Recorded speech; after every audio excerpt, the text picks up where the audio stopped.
Yep, it's a Monday. Definitely it's a Monday. Bases dropped on Soccer's morning show, Soccer Down Here, as we adjust the cameras. Greetings from St. George Island, Florida. And apologies for 9:07. As things go with vacation sometimes, dogs like to introduce themselves to other dogs, and it's not the most pleasant situations in the world. So the rowdy dog finally he's getting interactions with folks here on the island, and he decided that he was the size of a German Shepherd hanging out with a German Shepherd. So that's where we are this morning. Greetings and salutations, and we'll be here all week. Morning, Alex. Morning, Sharif. Morning, everybody. And obviously, it's a Reaction Monday. Morning, OG. So whatever's on your mind is why we're here. So there's news, more announcements. We're getting close to things. Things have been confirmed. Here we goes involving Joseph Martinez. Nothing official from either club. Yes, they are. Dogs are going to dog. And this was the first interaction that we had with the rowdy dog, where, he's in an unfamiliar place and he was protecting mommy. So we had that this morning. But stuff with Joseph Martinez, nothing official from either club, Inter Miami or Atlanta United. But you go with our Tier 1 sources, and he's a morning rookie, and Joseph seems to be already down in Miami. And when we have official word, we have official word, and then we figure out where to go from here. There's that. We have stuff from the Premier League this past weekend that was ridiculous and stupid. We'll talk about that. We've got Manchester Derby, either onside, offside, take your pick. Yeah, now Chicago, we've got to get into that this morning with Jean Duran heading to the Premier League. Good piece of business for the Chicago Fire. And, Ricky, sometimes the P could be silent when it comes to sales. But good piece of business by the Chicago Fire. Great idea by Aston Villa, needing all the help that they can get. And so we'll talk about Jean Duran, talk about all the other transfers going on in and around the world. Mikhailo Mudryk introduced. Chelsea spending money like they're just printing it. And so we've got that this morning with Chelsea introducing Mikhailo Mudryk at halftime on the weekend. And so Chelsea is continuing to chase after anyone and everyone. I think that there are folks here, they're probably chasing after some of us here in the Twitch pitch this morning. So we'll talk about Chelsea, talk about all of the transfer gossip, rumor, innuendo, matches for today. We'll get into all that as well. A couple of programming notes, Prem and Proper, both versions. Contributor Niles' version will be up later today, as will the Sights and Sounds of the week that was, the weekend that was. That'll be up later today. We're catching up with our friends from 865 Alliance in the NPSL, the new franchise that is based out of Knoxville, Tennessee. So we'll catch up with them. That'll be around later on today. Also on the board coming up in about 20 minutes, Jessica Charman hanging out with us. And the reason that we wanted to bring Jess in is multifold. A, it's been a while since she's been on the show. B, Atlanta United 2 had some signings as they continue to build their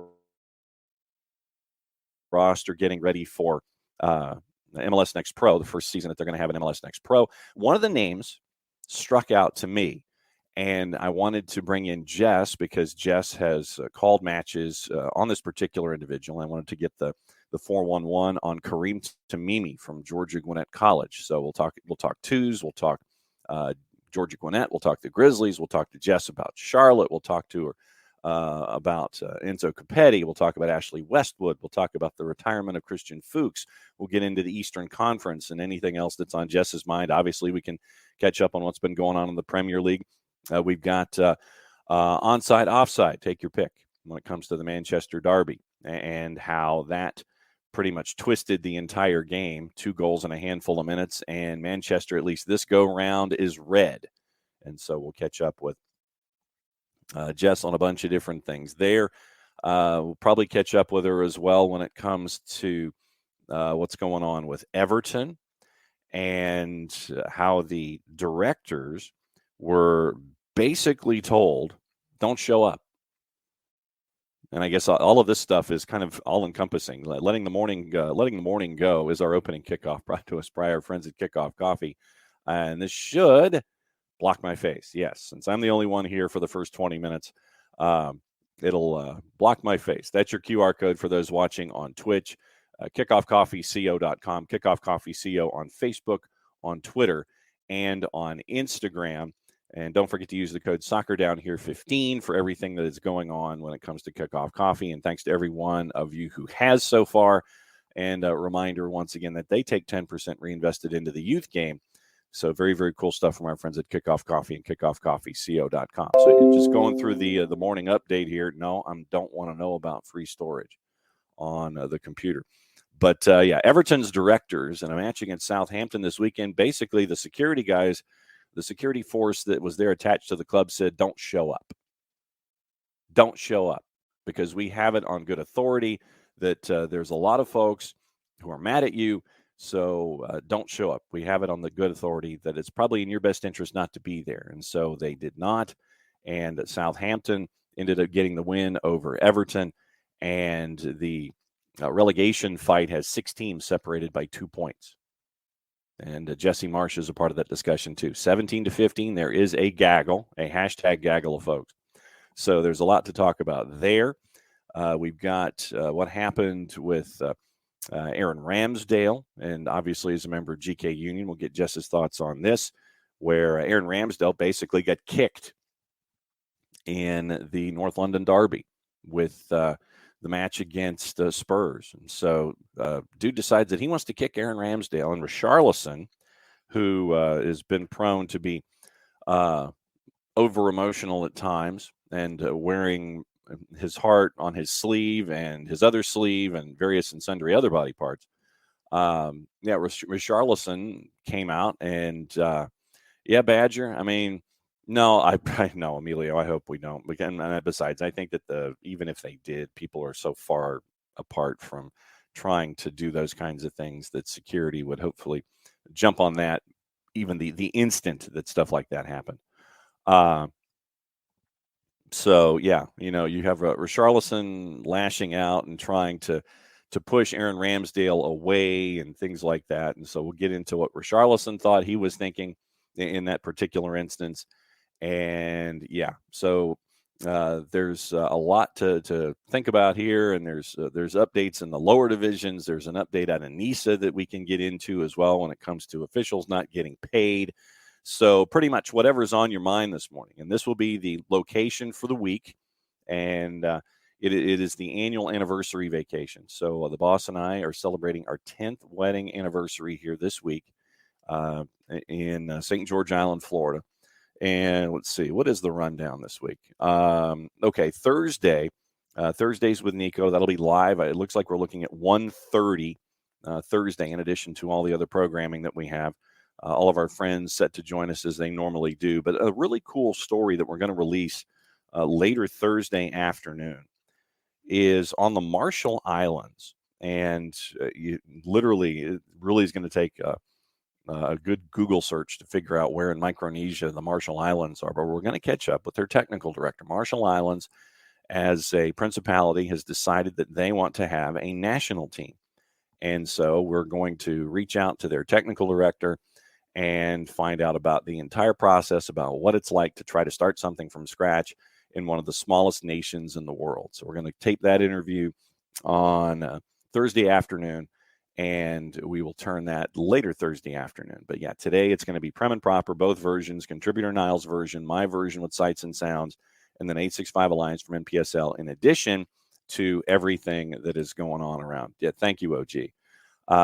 Love is in the air, and I'm profoundly blessed, really am. And so you get like tin or aluminum and things like that. And so we I wanted to go kind of off the beaten track. And so I went off the beaten track and did things, because we've already done a lot of the metals in 5, 6, 7, 8, and 9. Badger, when it comes to NISA. Surprised NISA is still in business. Wondering what Chattanooga FC is going to do when the league folds. CFC can't join USL due to the Red Wolves. I know.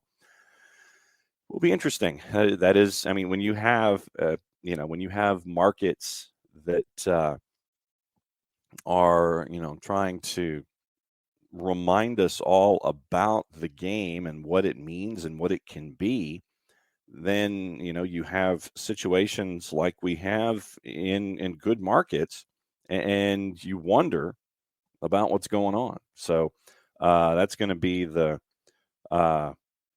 that's going to be one of the big questions with NISA. But NISA is something that we can get into in hour number 2, and there's a lot of stuff involving NISA that folks are discussing. But the biggest thing that we were going to get into was the fact that officials haven't been paid in quite some time. And so there was a discussion back and forth about whether or not the officials were going to get paid, when that was going to be. And there's other stuff involving franchises, going on message boards and things like that. And so we'll get into NISA in hour number 2, in addition to everything else. But yeah, when you're in a market and you're trying to, grow the game and sustain it, and you're in a market where other things are going on, it does make you wonder about the future of these franchises. And, honestly, the league in and of itself, with the rocky time that NISA has had as an entity. But yeah, you wonder, and that's the thing, and we talked about it when in League One, Lansing United was a one and done. And what you don't want in that kind of a situation is that one and done, because of all the investment, all of the time, and I mean off the field. I mean the investment in the local community. You don't want to have that kind of a remembrance of a time in a league when you try to do something professionally and you go in for 1 year and then you're done. Doesn't benefit the league, it doesn't benefit the game, and it doesn't benefit the community that you're in. So, when you have, leagues doing the vetting that they can do, you want teams to be around. You want these teams to be around. You want them to stick around. You want them to continue to grow the game in the markets that they're in. So, obviously, when you look at NISA, it's disappointing, and you just hope that these franchises that, 70 years down the line, when they decide that they want to do other things, can go into other places and still continue to grow the game. That's the biggest thing for me, is that you want to continue to grow the game over time and make sure that you don't lose markets and that you don't lose opportunities to grow the game here. So that's the big thing with NISA. But like I said, a lot to talk about with NISA. Specifically, we'll get into the officials, and we'll talk about that in hour number 2. Jessica Charman joining us in about 10 minutes, and we'll go over anything and everything that's on Jess's mind this morning. And getting into some of the news of the morning specifically, looks like I'm trying to see what the funds were. Okay, so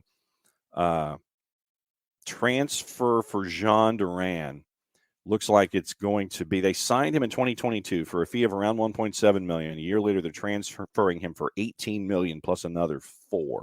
So, good piece of business for the Chicago Fire. So we'll see what the Chicago Fire do in this case. And Jean Duran, if the numbers are correct, Duran is now the number 4 transfer in price for Major League Soccer. Miggy at number 1, Alphonso Davies number 2, Ricardo Pepi at 3, Jean Duran at 4, P.T. Martinez at 5, Aronson at 6, Adams at 7, Busio at 8, Daryl Dike at 9, and Gaga Slanina and 10. Yeah, Nix, we'll get into Callens too. And now that you mentioned that, we'll go ahead and steer into Alexander Callens. It looks like Boca is going to be able to get Alexander Callens. And once again, you're looking at salary cap versus, you're looking at a cap league versus no cap league. And that's the first thing. I mean, yes, if you're given the chance to want to go play for Boca, then obviously, you want to go play for Boca. But at the same time, there's only so much Atlanta United or any MLS team that was chasing after Alexander Callens can do, just simply because of the nature of the league. And I think that, once again, this is a reminder that the league should, the league needs to change the approach. The league needs to adjust the cap. They need to add a DP. They need to, let the shackles go. And it's something that we talked about a lot, where you've got to let the shackles go in a case like this. It's another reminder that you're losing out on a talented player that you really could have help and grow the status and stature of your league But once again, you lose him to a grande. You lose him to a grande. No fault in that. But once again, you would have had the opportunity to keep him close if the league was different, if the league had ideas that were absolutely different when it came to cap, when it came to salary structure, when it came to all of these kinds of things. And so that's what you're staring at when it comes to when it comes to Alexander Callens. And it's disappointing, obviously. Number one, and he wasn't just number one on Atlanta United's list. He was number one on a lot of teams' lists.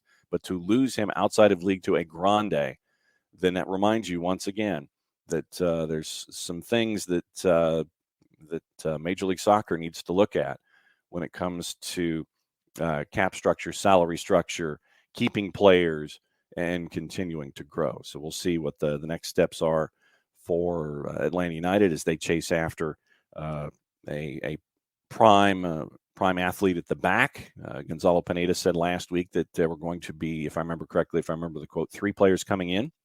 So obviously you're thinking that it's probably center back is one of them, backup striker is another, and then if we take the information that we got from Cesar Luis Merlo on the weekend, that Joseph is, a part of Inter Miami on a 1+1, and he's going to be down there. Then it's going to be striker, backup striker, center back. That's what you're staring at. So we'll see what Atlanta United does going forward, and so we'll see from there. So it's been a crazy weekend on a lot of different fronts, and as we continue to look.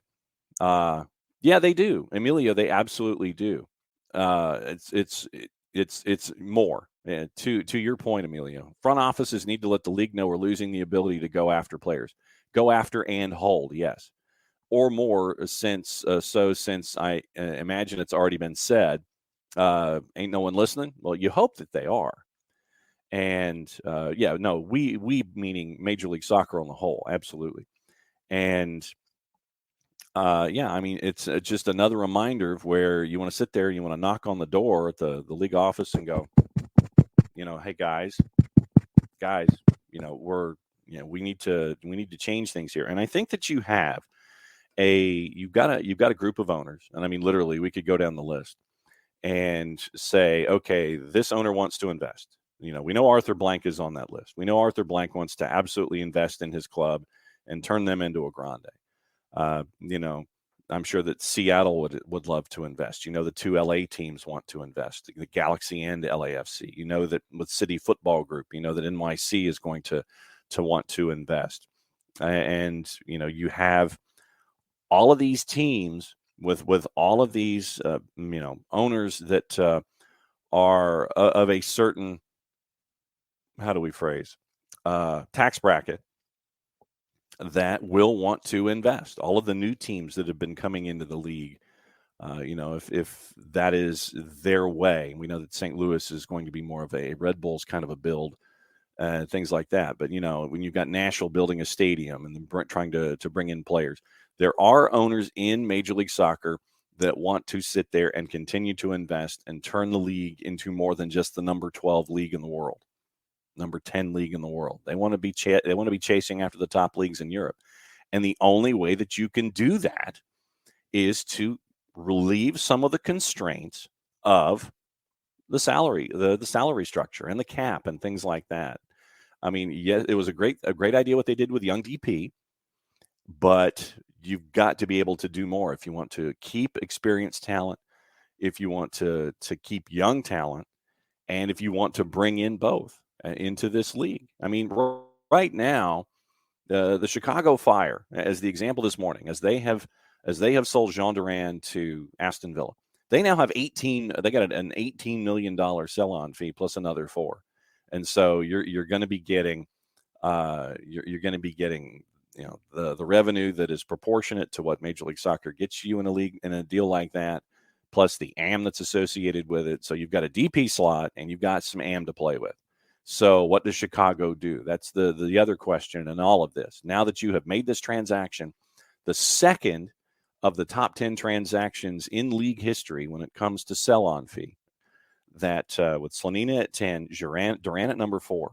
Atlanta had PT and Miguel Almiron, so they had 2 of the top 5, 2 of the top 6. So what does Chicago do with that investment? Now that they have sold Jean Durant on, what do you do with those dollars? That's the big question for me when you're looking at Chicago Fire. What do you do? What do you do? What do you do? And, how do you reinvest it? That's the big question for me when it comes to everything with the Chicago Fire now that we've seen that they are on the board with the sale of Jean Durant. So it's a great piece of business for them. So we'll see once again what's up with Chicago Fire. Once again, this morning being what it is, like I said, it's a reaction Monday, contrary to what the banner says, because I was trying to type quickly. But regardless of what the banner says, it's a reaction Monday. So whatever's on your mind this morning, you've got questions for Jess when she comes on in a little bit. Well, Jess has always been one to sit there and let everybody know what she thinks and about any topic. And so, yeah, we'll get into GK Union. We'll get into Aaron Ramsdale. We'll get into the Prem. We'll get into offside versus not offside with the Manchester Derby. We'll get into what's going on in the Eastern Conference. All of this stuff coming up with Jessica Charman. Glad that she can come and join us. And I'm going to try to work as best as I can, best as humanly possible, that we can try to get. Yeah, I know, Nix. I know, losing to Forest. That was another question that I was going to have this morning, but I may save it to tomorrow. So I will put the question in the hopper this morning. And for Tuesday Thoughts, we can all address it. Which Premier League manager do you think is the next one to go? Is it a group? That's your question.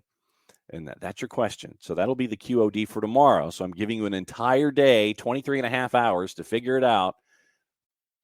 Who's the next Premier League manager to go? Jason Nix. I know Jason is sitting there with Leicester, and he's wondering about Brendan Rodgers.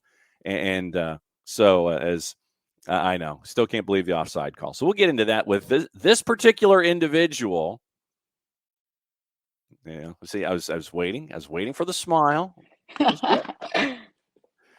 Morning, Jess. What's first and foremost? What's the mug? What is the mug?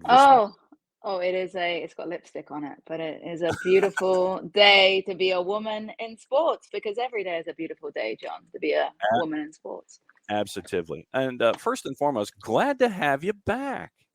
Yeah, it's been a world traveling period, but glad to be back as well, ready to get back to the grind, to the realism of life, and back to the weekly 8-hour round trip to Charlotte. Everyone asks how the job is, and it's a dream come true, but I really know I-85 better than most people, I think, in this world. Yeah, you know the rest stop on the other side of Lake Hartwell. You know that you can stop there. You know where all the fireworks buildings are, and I know where the best restrooms are in different areas of South Carolina. I know where not to stop on the way through. So I'm learning. It's been a good year of learning curve experiences, John. All right. So since you dropped this, you mentioned learning experiences. What was that first year like for you? Have you had the chance to sit there and step back and go, man, this thing really was trying to grab a comet by the tail at 400,000 miles an hour? What was that first year like for you up there?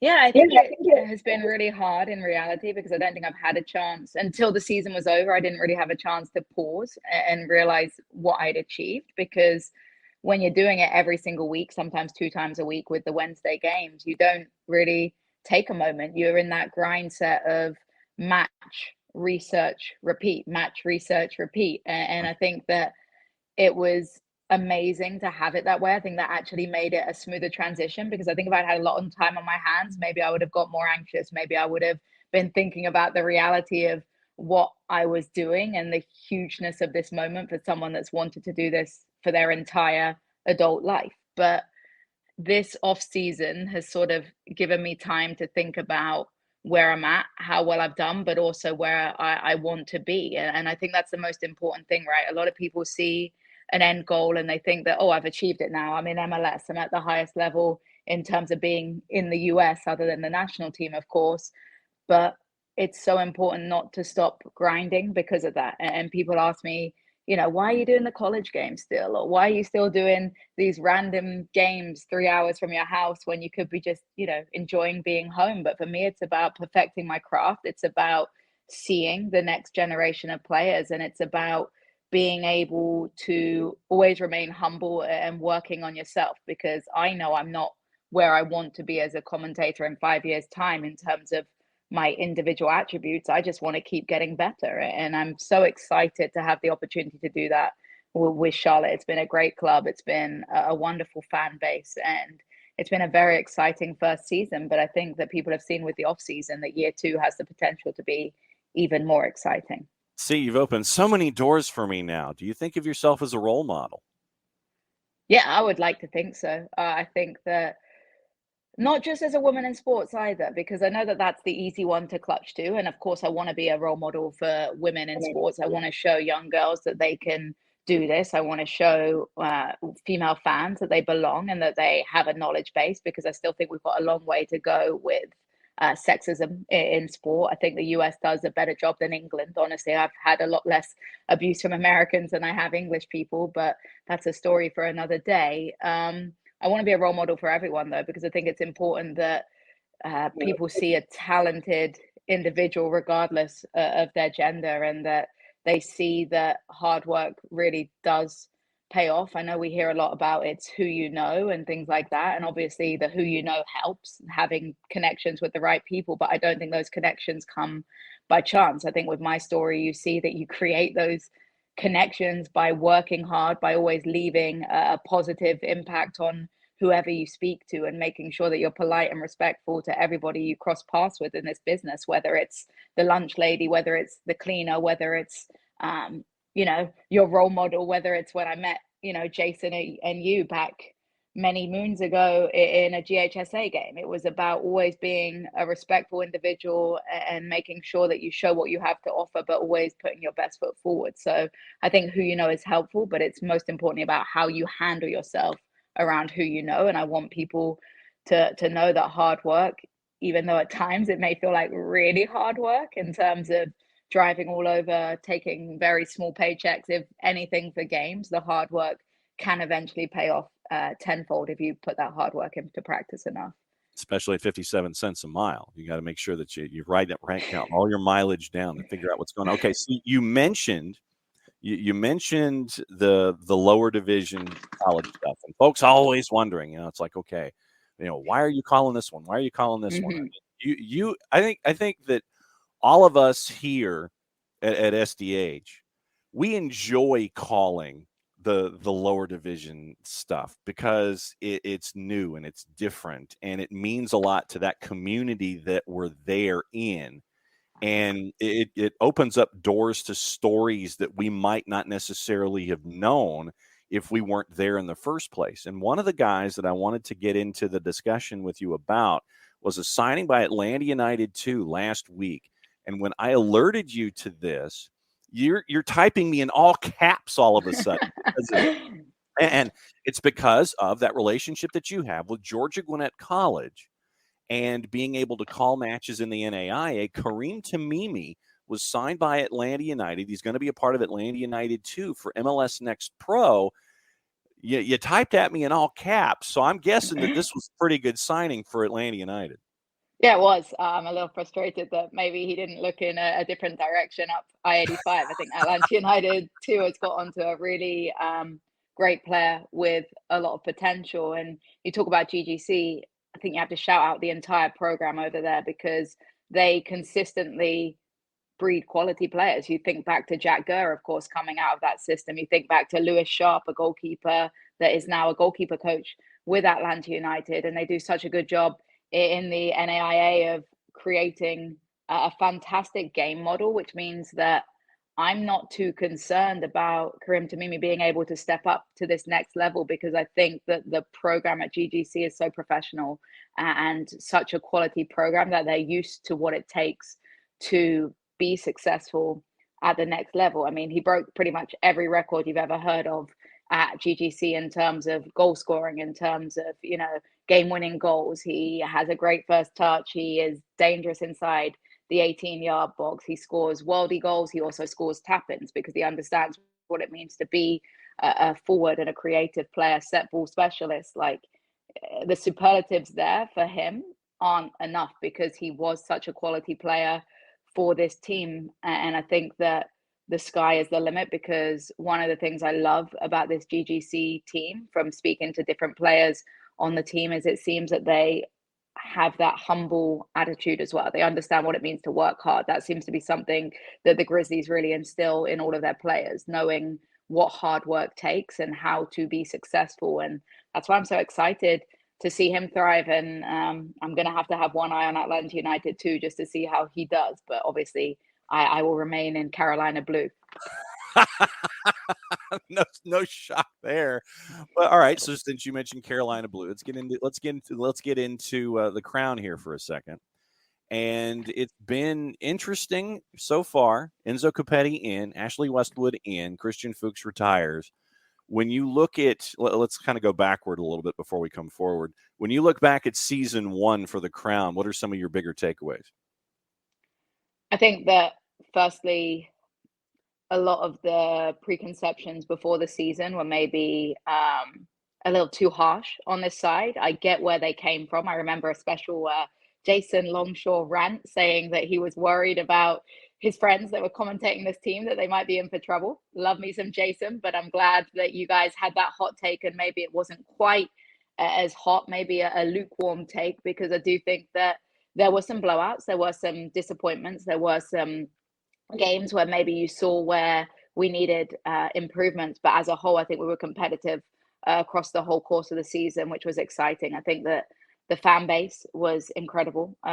We know what it's like to play in front of an incredible stadium now and have that 12th player environment in terms of the home field advantage, which I think that not that many teams in MLS have. Obviously, Atlanta United is one of them, with their incredible fan base as well. And I think that that was a really important moment for the South to recognize that it's not just Atlanta United, it's Charlotte, it's the whole of this region of America that is really embracing soccer in an incredible way. So that was very exciting. I think that Karas Federski has the potential to be one of the best players if he's able to find his role, now that he's moved in to a more of a playmaking number 10, and hopefully Copetti is the number 9 that can allow him really to have that connectivity and thrive. And I would say that the biggest takeaway would be that like 90% of the puzzle is there, but there's 10% to still be filled in terms of game management, in terms of understanding roles on the pitch, closing out games. And that's where, with Latanzio now as the official head coach rather than interim, and being able to have this long extended period to stamp his authority on this side, that I'm really, really excited to see what this club can do in year 2. When you look at the East from 30,000 feet, Nashville's coming back in. So that's another part of the MLS dynamic that we're going to be looking at this year. When you look at the Eastern Conference, how much change are you looking at when it comes to the teams that'll be north of the playoff bar playing in the postseason? I mean, obviously, since we're talking in mid-January, obviously we're going to lock all of this stuff in right now in pen and just lock it down. But I mean, how much change from the transactions that we've seen here halfway through the January window and some movement here and there, how much change are you looking at this year in the Eastern Conference? Are you looking at it as fairly chalky? Yeah, I think it's going to be a really tight conference. And I think we've seen that throughout. When you look back to how many teams were still into the mix right up to 2-3 games before deadline day, it just showed what a compact unit this was. People were beating everybody, right? And that's what makes MLS such an exciting division, that you can't predict results week in, week out, that anybody on their best day has the ability to beat anybody. In terms of transactions, I think that Charlotte has shown a lot of ambition in this transfer window, and that is why everybody around the club is saying that playoffs is the expectation. If we don't make playoffs this year, then it is viewed to be a failed season. And we're talking in January, of course, and a lot can happen in terms of movement, in terms of injuries, in terms of all of these things. Knock on some wood that that's not the case for this side, but it's very important from a Charlotte FC perspective that they're able to get into the playoffs this year, because I think that when you look back at last season, finishing 8 points outside playoffs, I think it was, but being in the mix up until 2 games before the end of the season when you look back at the results that we had, where we maybe choked in a game, where we had a lead at halftime and we lost, or where we got blown out 4-0 by Toronto, all of these moments, you were very close in year one. And if you're not able to now take that mark into year two, then that would be a huge disappointment. I'm looking at Atlanta United and how much movement is going on in the squad. Is this a rebuilding era, or is this a moment of, cleansing to take this side to the next level? Who knows? But we know that Atlanta United fans have every right to believe that they deserve to be a playoff team as well. You don't go from winning an MLS Cup until, failing to reach the playoffs consistently. That becomes a problem with even an incredible fan base like Atlanta United has. So I think that it's hard to predict right now. Obviously, Nashville is a quality side, and you expect them with the quality on the pitch to be a real contender as well. I think it's going to be a really interesting season, honestly, when you look at the growth of the league and the investment that teams are making, where you look at the jumps that teams were able to make. I mean, who had FC Cincinnati doing as well as they did? Not very many people. You don't go from wooden spooner to really challenging everybody very often. So it will be interesting to see what we're saying after the first 5 matches of the season. But I have high hopes at the East being extremely entertaining and everybody beating everybody, which is what helps a league grow, right? Like competitive games, unpredictable matches, and drama like that is what people really want to see from a league. I mean, you look at Philadelphia. Everybody's anticipating that they're going to be right near. Exactly. Montreal finishes second. Wilfred Nancy goes from Montreal to Columbus. Georgi Mihailovic goes to AZ Alkmaar. Hernan Losada comes in, which was controversial. Interesting. Yes, interesting. Yes, let's go there. NYC for me, with all of the folks who are gone, is the one where you sit there initially and you're kind of scratching your head, like maybe you sit there, you put a circle around them because of all of the folks that are gone. Callens is gone.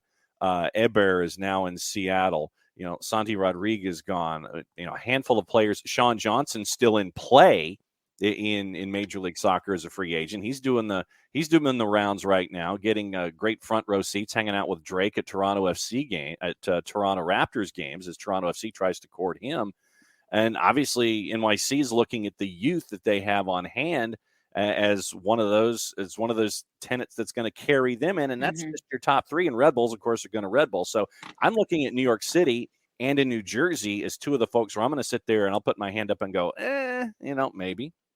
Yeah, and with youth, it's unpredictable, right? We see youngsters that come in and thrive. We see the academy model doing very well, but we also see the difficulties of adjusting to the league. It is a big jump, and it is a very tolling league on young players. And that's why MLS Next Pro is going to be so exciting this year. I know people like us, John, that are so passionate about youth development have been looking forward to this for a very long time, because it is going to fill that gap. It is going to help those big draft signings that you've got that maybe aren't quite ready for consistent MLS minutes to get an opportunity at a higher level instead of sitting on the bench and things like that. And I'm excited. Again, you want to be excited for now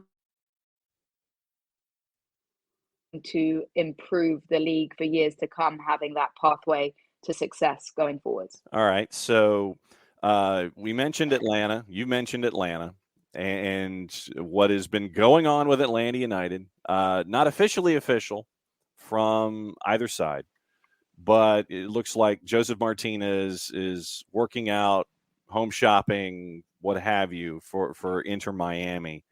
Since you live here in the heart of the footprint and work in the Eastern Conference, you work in Charlotte, and you've seen the Joseph Martinez situation, what's your look from your perspective, somewhat outside the franchise, about what's been going on with Joseph Martinez, who is apparently probably, not officially, but fairly officially, with Inter Miami? It's a really tough one, isn't it? Because you can't underestimate the positive impact that Joseph Martinez had for Atlanta United, particularly during the most successful years of the club, right? He was a prolific striker, a historical striker in MLS, and a name that will go down in history. But as a player that's had a significant injury, I understand how hard it is to come back from injuries. I understand how, and he's not old, but you're not a spring chicken anymore, how coming back can change how you have to play, right? And it can change the style of player that you are, and it can change your effectiveness, and it can change your role within a team. And I think some players are able to maybe understand and handle that and maybe redevelop themselves, and other players maybe struggle with doing that. I know that when I had a huge season ending knee injury, it was very difficult for me to adjust to maybe not being as explosive, for not being as aggressive, for not being as maybe smooth as I wanted to be. And it took a long time to adjust and change the way I played to find as much success in my role. And those are things that you have to do. And I wonder if it's been really hard for Joseph Martinez, for Atlanta United fans, to see that he isn't quite the same Joseph that maybe they fell in love with. And that's understandable. Do I think that it's a very emotionally invested move because this is maybe the first player in Atlanta United history to have such an impact, and then to go to Inter Miami and to maybe not have the send off that people would want? I get why there's those frustrations, but at the end of the day, football's a business, right? And if a player is on one of the biggest budgets as a player, and maybe they're not having the impact that that budget deserves, then sometimes you have to move them. So I get the frustration coming from fan bases, but I also think maybe it is a smart move by Atlanta United if he's not going to be able to have the impact that you want with the position he's in. But there's some big boots to fill in terms of a franchise face, and there's some big boots to fill on the pitch when you're not 100% sure where your goals are going to come from with all the changeover in players that Atlanta United have had in the offseason. How difficult was it for you to change who you were as a player, emotionally, athletically, after the injury? Because, I mean, 99.9 carry the 9 about 9 different places. We don't know what you went through. We don't know what athletes are going through. Mm-hmm. How difficult is that to understand, okay, there are things that I can't do anymore. I'm going to have to approach my game differently to still be active / successful. How difficult was that for you? Really difficult. And I think what heightens that difficulty is that you're away from home, right? And I think we forget that sometimes with these athletes too. Yeah, he's been here a long time and he has friends and he has family around him, or friends like family, but you're still not around your direct family. You're still far away. And so the mental toll is just as hard as the physical toll. And I think that mental health in soccer is something we don't necessarily talk about as much as maybe we should. It's definitely a topic that's growing, but it can be really difficult mentally as a player to adjust and see your career changing and having doubts about where you are, and sort of wondering your purpose and wondering where you're able to find yourself. For me, I look back and there are days where I'm still upset that maybe I didn't feel like I reached the peak of my career because of an injury, but I'm grateful that I was able to transition into a role that keeps me involved in the sport in an amazing way. Not everybody is as fortunate as that. I think what's hard is um, realizing you can't maybe do what you wanted to do, make a save that you would have made before your injury, and learning that you're now going to have to adjust your positioning or adjust your training program, something that you've done for years and years. You got to remember, you've been playing this game since you were 5, since you were 6, like properly, and training and getting your brain to have these automatic movements, and all of a sudden you have to change the way you do that. It's, you can't underestimate how difficult it is. All right, so since you mentioned keepers, let's talk about the Prem. Let's talk about the Premier League. Couple of situations of this past weekend that that drew folks' eyes for bad more than for good. Let's start with the goalkeeper incident with Aaron Ramsdale, North London derby, and where fans, and we'll get into Richarlison too, but fans literally, Aaron Ramsdale is like, hey, I forgot something. I've got to go get it at the end of a match. Fan lashes out and kicks Aaron Ramsdale. What in the wide world of sports? Being a goalkeeper is the hardest position, right? Because of where you are a lot of the time. I remember some games where I had some really nasty people behind my goal. I used to always have the student section behind me. So I remember some really horrible things that were said to me, people looking up my parents' names, people looking up where I played, yelling different things at me. It was some wild times, but to not feel safe playing is a really horrible thing. And to feel like the stewards, I don't think did a good enough job. We already know this is a derby, right? We already know this is going to be loaded. You're at the end of the game. How you don't have security to protect your player, it is vile to me. It's wild. And I think that people aren't talking or weren't talking enough about how inexcusable it was that Aaron Ramsdale felt that he wasn't safe on the pitch, and that fan will probably get a lifetime ban, I'm sure. And it was pretty obvious who it was. He didn't make an effort to hide his face, so that should be pretty easy identification. But it stems from what you're seeing on the pitch. You mentioned Richarlison. When an opposition player is grabbing the goalkeeper by the head, throwing him around, pushing him away, fans see that, and fans are impressionable people. And if they think a player, someone that they look up to, is doing that, then what do you expect? You expect it to be copied, to be repeated. And I just think it's inexcusable. I don't care how annoying Ramsdale maybe was. Maybe he was talking a bit of trash. Maybe he was, time wasting. It's part of the, position. We are your worst enemy and your favorite player a lot of the time. But I think that there's no excuses. And we've seen goalkeepers in history get taunted, get hurt. I think back to Chris Kirkland getting punched in the head. And you see the issues that Chris Kirkland has now had with his mental health, with his, I believe, abuse of substances even, that he came out openly about. And I think that we talk a lot about goalkeepers being crazy, right? And I think we mean it kind of jokingly because, let's be honest, you're standing in front of a ball getting pelted. But I also think goalkeepers have to be a bit crazy to deal with the mental torment. And I think mental health of goalkeepers is one of the most understated parts, because the mental strength of dealing with mistakes, of dealing with fans, of dealing with the pressure is huge. And that's something that I think, again, needs to be invested in fully, is like mental health and understanding of goalkeepers as well. No question about it. And I know that you've got a jet because you've got a life. I don't. You have a life. I know we're going to have you back on a regular basis as much as you want, because you've got golden ticket status and you can crash whenever. Well, I absolutely am grateful. But what's going on? Folks need to know about with you as you're having is that your first cup or is that your second cup? It is a first cup, but it was a extra large cup. So we'll see if I get another one. Yeah. Just doing the rounds, talking about football every day that I can, talking about the championship, talking about MLS. Hopefully we'll have some official announcements coming soon about my return to Charlotte FC. So at Jess Talks Footy is where you're going to be able to find me on Instagram and Twitter.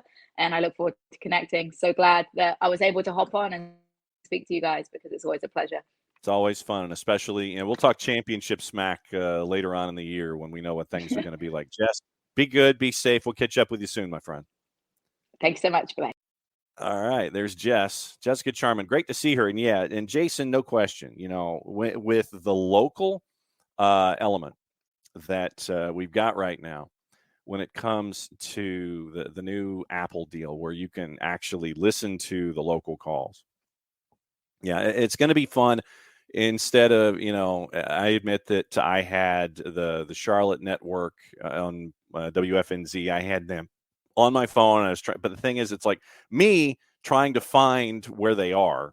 That's the fun part. It's like, okay, so I'm going to do this and this and this and this and this and then this. Oh, there's Jess and Willie P. So to be able to have the option of the hometown radio as the soundtrack for games when it comes to the Apple TV deal. Very, very cool. And as we get closer to the season, we'll get into all the other stuff, and we'll get to catch up with Jess and find out about other things, the movement of Charlotte FC and all that kind of stuff. But it's always good to catch up with Jess and find out what's going on with Charlotte, with her, and obviously with the signing for Atlanta United 2 with Kareem Tamimi. I had to kind of open the door a little bit and ask about what Jess thought about Kareem Tamimi going to Atlanta United 2 with MLS Next Pro. So as always, it's great to have Jess to hang out and be a part of everything here at SDH. Let me see if I can do this by memory, and this is going to be kind of scary if I do this by memory. So we'll see what happens. Once again, we take the music down to 19. Well, it's at 18 today, so I don't know how different it's going to be. So we'll see what happens here as we cut our promo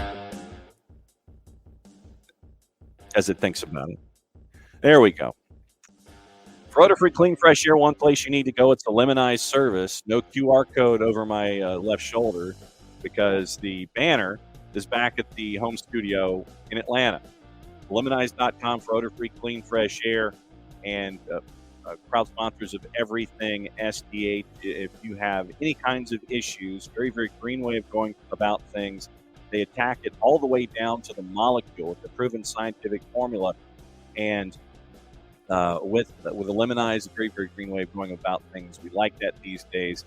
No toxic residue whatsoever, different than the masking agents that you have either under the sink or above you in the cupboard, because when you reach under the sink or above you in the cupboard and you take out that masking agent, you spray the masking agent out in the air. There's a reason they call it a masking agent, because it masks the odor. It does not attack the issue all the way down to the molecule like our friends do with a Lemonize service. Two ways to go about the pricing, either by the square foot or there's two ways to go about it. It's easy to get prices figured out with our friends at a Lemonize service.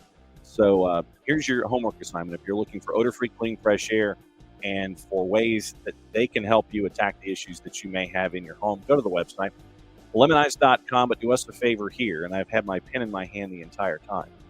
After the .com, go /Atlanta so they know what part of the world that you are asking them to help you attack your problems with our friends at Lemonize. So your full homework assignment, ELIMINIZE.com /Atlanta, lemonize.com /Atlanta for odor-free, clean, fresh air. The Lemonize service, proud sponsors of everything SDH. And I know that was a horrible promo read, but that's what happens when you leave your copy back home. You'd think that after 2 years of reading the copy, that I would remember the promo, but I just read the piece of paper. You'd think I'd remember a lot more of it, but probably remember more of it tomorrow and more as we go here this week. So we are here this week in its entirety here at St. George Island, Florida.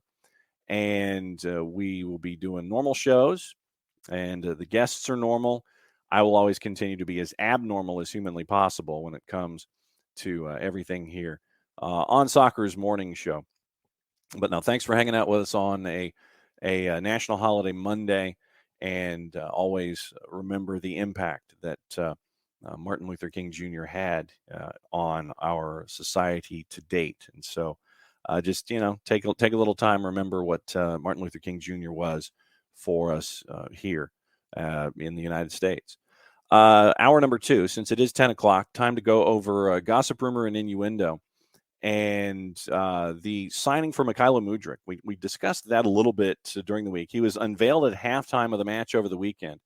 And according to front office folks at Shakhtar Donetsk, it looks like Chelsea will be playing a friendly at Donbass Arena in the Donbass. Obviously, when the war itself is over, Chelsea's going to come and play a friendly.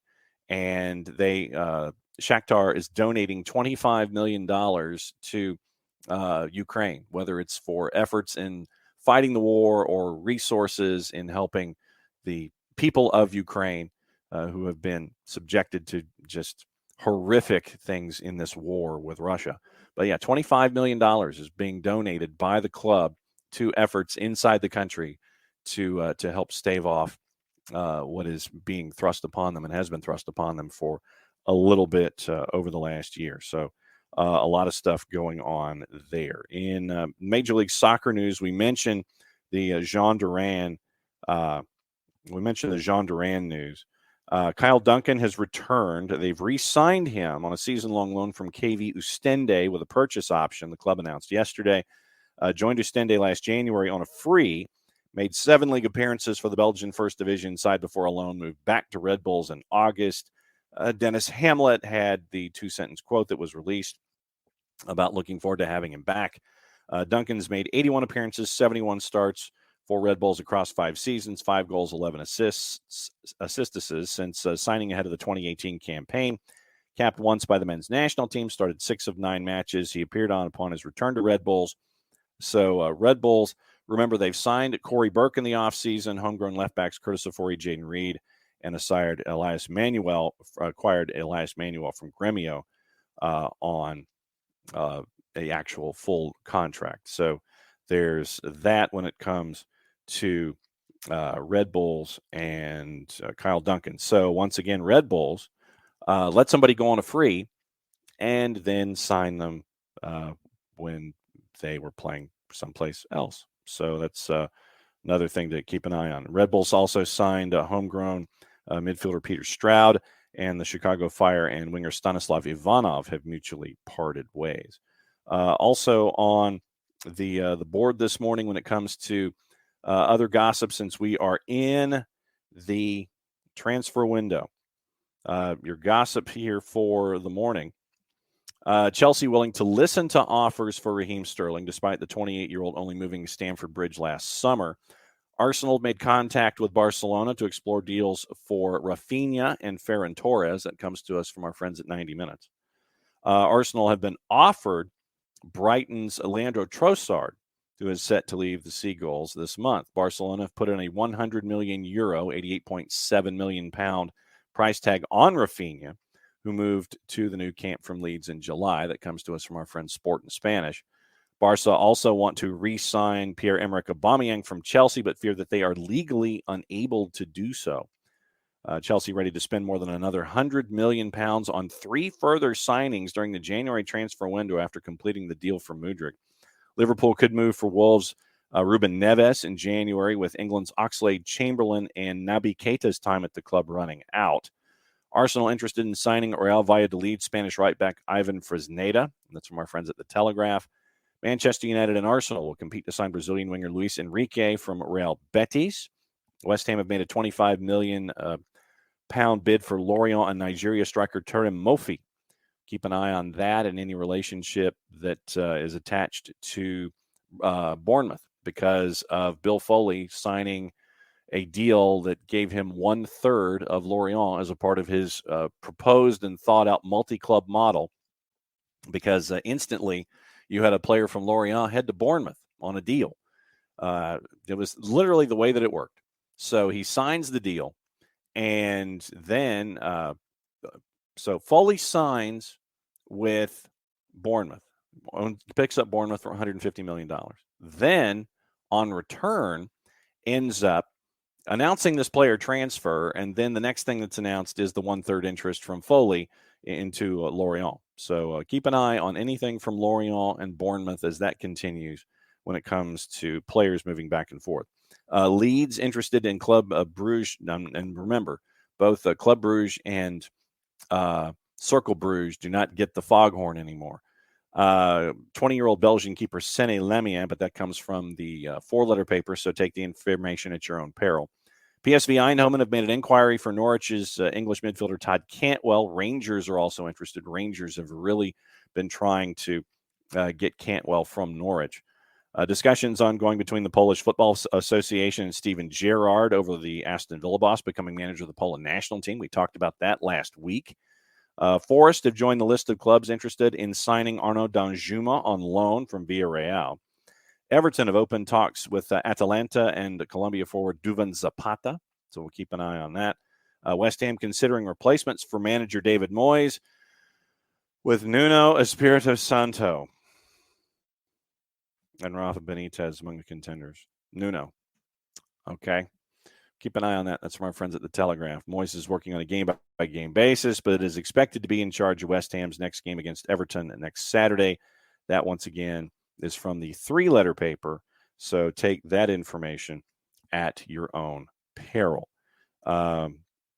Also on the board this morning, you've got transfer talk. We'll get into that. So who will Arsenal turn to now that Chelsea has gotten Mykhailo Mudryk? We'll keep an eye on that. Once again, is it Rafinha? That's probably, and Ferran Torres. Those are the 2 names that we came up with early this morning. Wolves still waiting on a response from West Ham regarding their offer for Craig Dawson. One source has told Sky Sports News that Wolves are hopeful of completing the deal before the end of the window, with Dawson keen on the move, left out of the West Ham squad Saturday after Saturday's defeat of Wolves. Almost joined Wolves on deadline day in the summer. Chelsea yet to follow up on their initial discussions with PSV about Noni Madueke. Club approached PSV and had talks last week. No further contact since, likely because they were concentrating on signing Mykhailo Mudryk. Also, Blackburn interested in signing Hibs defender Ryan Porteous in the transfer window. Porteous out of contract in the summer, confirmed he's not going to sign a new deal for Hibs. Speaking of Hibs, Elias Melkerson has joined Sparta Rotterdam on loan for the rest of the season from Hibs. Striker joined Hibs in January of last year from Bodo Glimt. 29 appearances. Sparta Rotterdam have an option to buy the player for a 7-figure fee. Also on the board when it comes to the papers, once again, avoiding the 3 and the 4 letter. Once again, we sit there and we avoid that on premise. It looks like the 4-person short list for West Ham. We mentioned the first 2, Nuno and Rafa Benitez. The other 2 apparently are Mauricio Pochettino and Thomas Tuchel. That's your 4-person short list. Also on the board, Australia international Keanu Backus joins St. Mirren, attracting interest from several championship clubs, including Norwich, Middlesbrough, and Cardiff. Avoiding the 3-letter paper as we roll this morning, Rangers boss Michael Beale says Scottish football needs to present itself in a better light. And we'll talk to Jarrett about this tomorrow, about VAR in the Scottish game. So after the Viaplay Cup semifinal was marred by a heavy Hampton Park pitch and VAR issues. So we'll talk to Jarrett about that when he comes back. That'll be opening kickoff tomorrow. Rafa Varane believes everything is possible for Manchester United. When he was asked about his team's potential title hopes this season, Liverpool are at a low ebb after their loss to Brighton, according to Captain Jordan Henderson. Once again, avoiding the 3-letter paper. And Daily Express, Rafinha has no interest in leaving Barcelona for a Premier League return with Arsenal, according to reports in Spain. Manchester United boss Erik ten Hag reportedly wants to keep Facundo Pellistri at the club this month, despite the winger not being included in the Manchester Derby matchday squad. And the pursuit by Leeds of Club Brugge keeper Senna Lamens moved a step closer after the Belgian club signed England U21's Joe Bursick. So we'll keep an eye on that. A series of football managers have raised fresh questions over the ownership of Everton, claiming they were interviewed for the top job in the presence of now sanctioned oligarch Alisher Usmanov. Now, we'll get into that after we go through the papers and go into why that's a bad thing. Mikel Arteta set an Arsenal target of 90 points to lift the Premier League title after they moved 8 clear of everyone with the activity that happened this past weekend. Bruno Fernandes thinks Marcus Rashford's one of the best players in the world and has been for some time. Scottish Sun Alfredo Morelos has emerged as a target for Tigres in Liga MX. Ange Postecoglou wants one more signing in the transfer window. Beale admits also that he's facing an anxious injury wait over Kumar Ruth. Malik Tillman says there's nothing to report on the chances of him joining Rangers on a permanent move from Bayern Munich. Kevin Nisbet from Hibs is getting involved in a new contract negotiation, but it would be a distraction, saying he'll leave his agent to do any talking with the Easter Road hierarchy.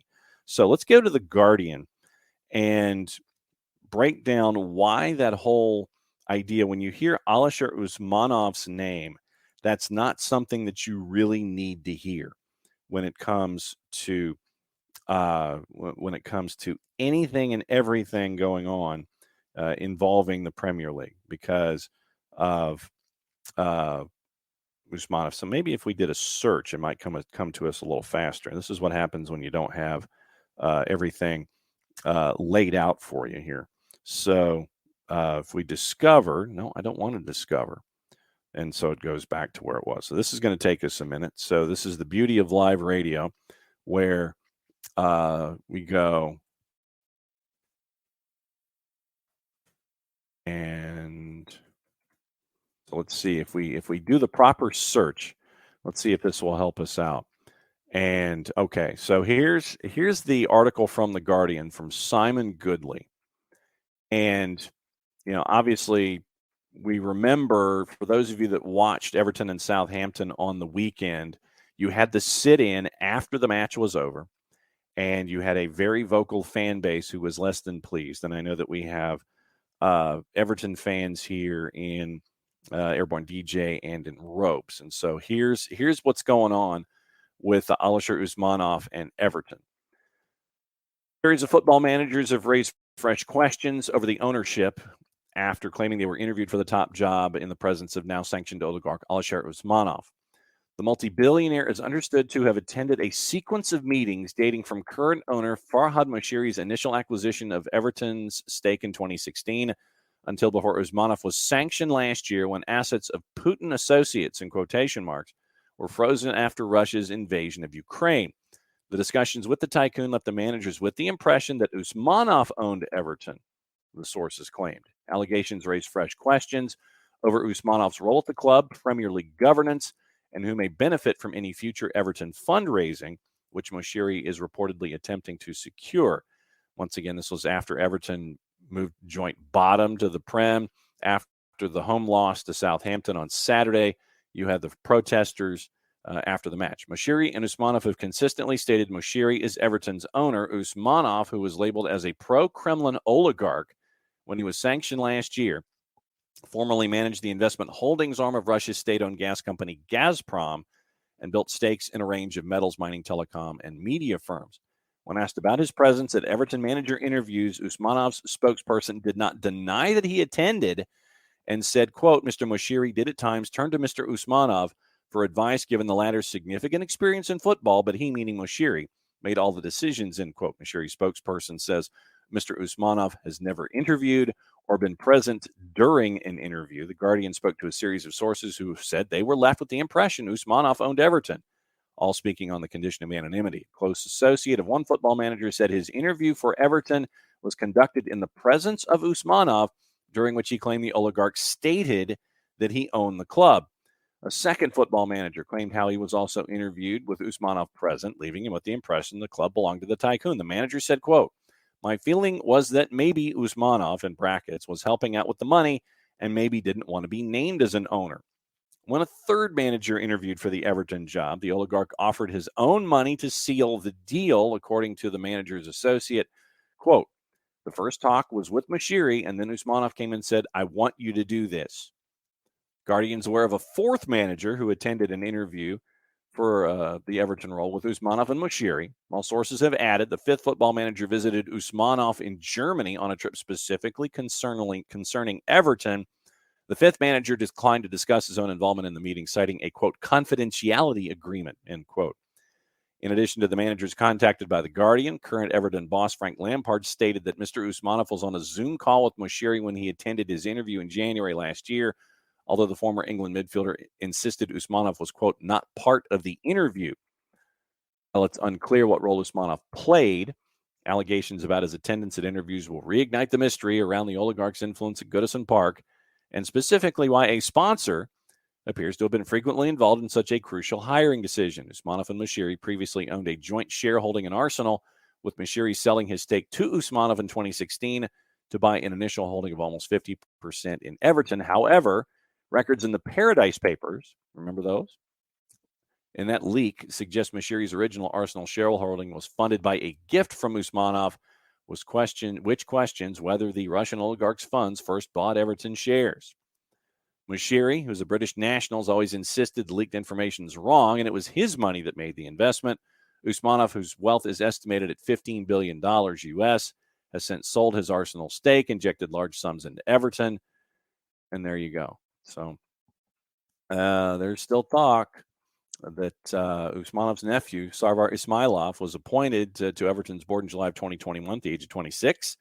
Ismailov, who is now sanctioned, stepped down from the board 4 months later. So you have all of this stuff involving Everton right now. So we'll keep an eye on all of that. Okay, so we wanted to get into NISA and what's been going on there. And let's go back into the idea of NISA and their officials. And for those who were following that story over the weekend, the PSRA, and this happened over the weekend, the Professional Soccer Referees Association, PSRA, came out with a statement. And their statement, the PSRA is calling for NISA to immediately pay all match officials in full for past game fees earned and travel expenses incurred while working NISA matches, also alerting officials nationwide to the ongoing and recurring instances of non-payment and cautioning them against working these types of matches for fear of non-payment. The PSRA views this as an issue that's worsening. While conversations have occurred for many months, NISA has stopped responding to recent requests to resolve the issues. We know of dozens of officials who are owed more than $10,000 collectively, and we continue to learn more each day. Match officials simply should not be forced into subsidizing the solvency of any league. While officials generally determine their own availability for a league's matches, we find it necessary to bring these payment issues to light so that officials, as well as fans and stakeholders across the country, are aware of the working conditions for NISA matches. We urge NISA to immediately reconcile each of the past amounts they owe officials, and we also call for the USSF to strengthen the league's sanctioning provisions that can help avoid situations like this in the future. And then from there, NISA came out with their own statement, and then, and this is from our friends at Pyramid Soccer News. So the referees group called on NISA to go forward. NISA does not use Pro to administer their referee program. Instead, they use the USSF's referee program and its network of soccer referee assigners to find qualified officials, all pro officials certified with U.S. Soccer. So NISA, in the article, said that NISA is working with the affected officials and others to settle the non-payment issue, and said the process has not been as, quote, smooth as the league and others would like. It's a process issue NISA has had to address and resolve before, and it will continue to work on the process to make it smoother and easier for all parties. Expected to release their 2023 schedule at the end of the month. And that statement came from Steve Johnson. He's a communications specialist, and that was so. The communication specialist for NISA can't go into any details, but the PSRA, NISA did not dispute that they owe the officials $10,000. And according to the PSRA, one official told them over the weekend, these quotes are a joke. NISA hasn't been in contact with us. We haven't heard anything. The excuses are tiring. And so you have that's going on with NISA, but that apparently is not the only thing that is going on with NISA currently.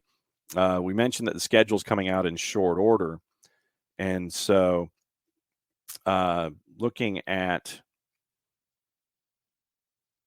the structure of the league, a lot of folks are wondering how many franchises are going to be there as a part of the league next season.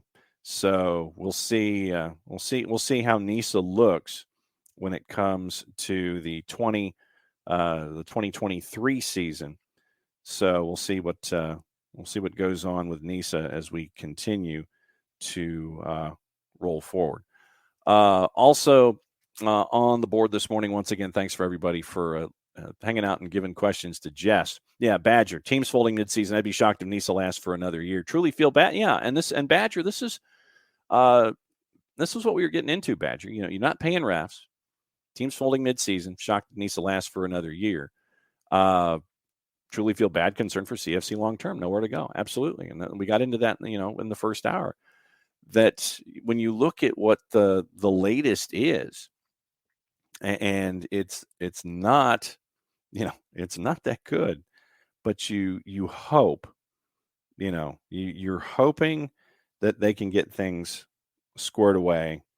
But, there's talk that the California franchises that are currently in the league, they may not be around in 2023. And you wonder how many teams the league is going to have in 2023.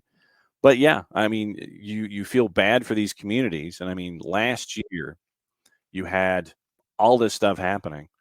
And NISA is still having problems in 2023. Jarrett Smith, good morning. Good morning. We were getting into, well, I don't know if we're necessarily mad about it. Well, if you want to know what we're mad about, it's probably offside in the Manchester Derby. It is VAR in the Scottish game because that came up this weekend. And it was executed really well in the first game too. Okay. You had you pulled back a goal from Celtic against Kilmarnock, and it was absolutely correct. It was used perfectly. It was questionable if he was offside. They let the play continue. They went back and looked. He was offside. They waved it off. It was wonderfully done. And so you've got that. You've got the Aaron Ramsdale situation, which we got to talk to Jessica Charman about. Yeah, and not even just Ramsdale, man. It's also the Everton thing. Like, yes, that too. This whole thing where, like, we were talking about this yesterday. In American football, like, we've seen some teams that were just inept for literally decades. Atlanta and New Orleans, I'm looking at you. Arizona Cardinals for most of your existence, I'm looking at you. But never have I ever gotten the inclination that any of those fan bases are going to, like, possibly physically assault people who are decision makers. Shove the bag on their head. They might not go to games. They might sell their tickets. They might post mean things online, like calling him an idiot. But I've never gotten the idea that a Falcons fan is going to assault Rankin Smith or Arthur Blank or Thomas Dimitrov when he was putting the Falcons in salary cap hell. Or Mickey Loomis when he was putting the Saints in the current salary cap hell. That also, to be fair, Drew Brees dipping when he didn't help them at all. No, because of the financial implications of it. Salary cap, like NFL salary cap stuff, is weird. Like y'all think MLS is weird, NFL stuff's really weird. But it is absolutely embarrassing on a human existence level that, like, folks from Everton were told not to go to the game potentially because they might be under risk of physical harm. Yeah, the directors were told, "Hey, we have it on good authority that you don't need to. You don't need to be here because you might be assaulted." Or the fact that, like, Ramsdale being kicked, or last year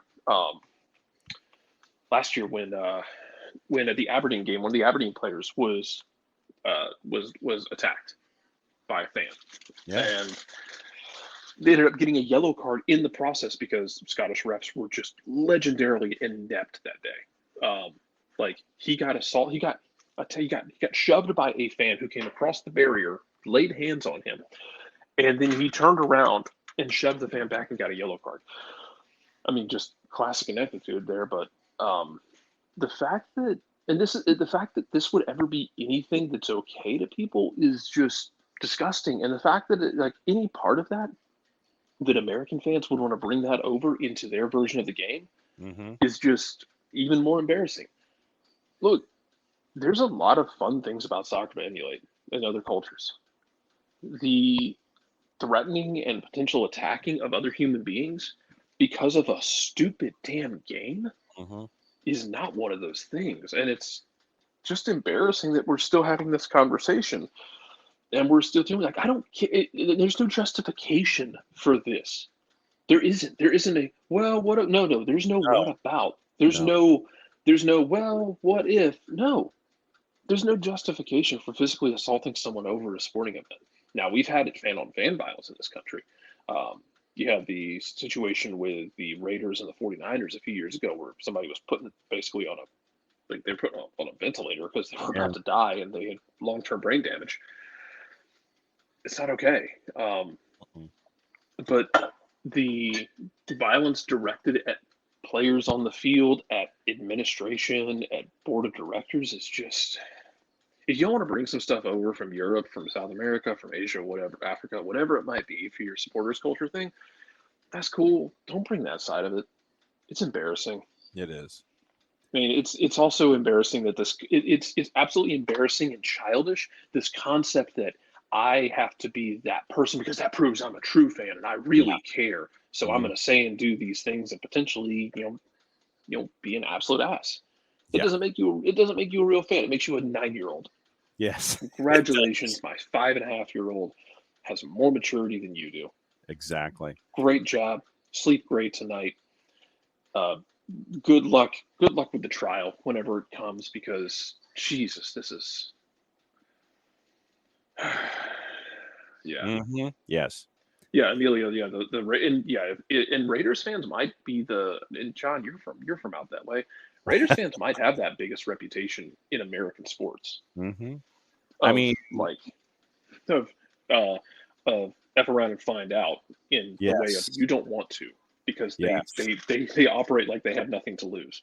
Well, and you've also in the worst ways. You've got Giants fans and Dodger fans when they get together. Oh yeah. I think it was the Giants fan who got assaulted at Chavez Ravine a couple of years ago. Yeah. No, you're right, and that's embarrassing.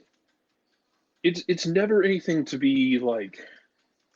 And I'm sure we get this in college sports as well. I mean, I feel like it doesn't get as much press. Yeah, no doubt.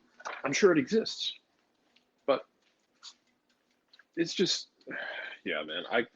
I'm so like. I can't deal with it. Emilio bringing in the Eagles fans, of course. Yeah, and look, every fan base has those. Eagles fans are just like famous for their don't give a damn attitude about it all. And some people just embrace the heel. But I mean, like embracing the heel, booing people, that kind of thing, it's different than jumping on the field and physically assaulting someone or stabbing a tennis player in the middle of a match, perhaps. There you go. Such great security. I mean, it's so bad. But aside from that, you all, Alex brings up the Mitra double touch penalty. Yes. When was the last time you saw one of those?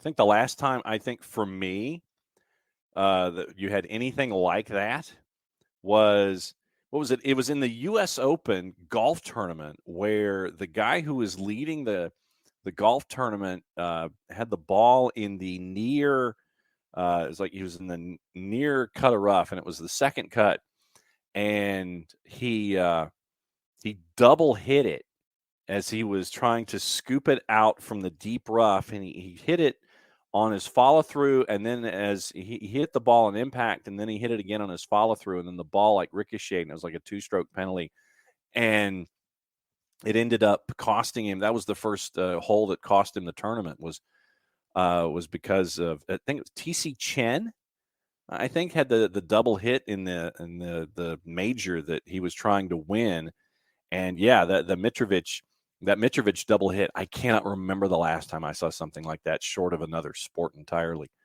But yeah, it was a pretty wild weekend. But yeah, a lot of folks are looking at Manchester Derby and offside and whether or not he was offside. That's probably you had Ramsdale and Richarlison. You had VAR in Scotland. We've got Jean Duran going to Aston Villa.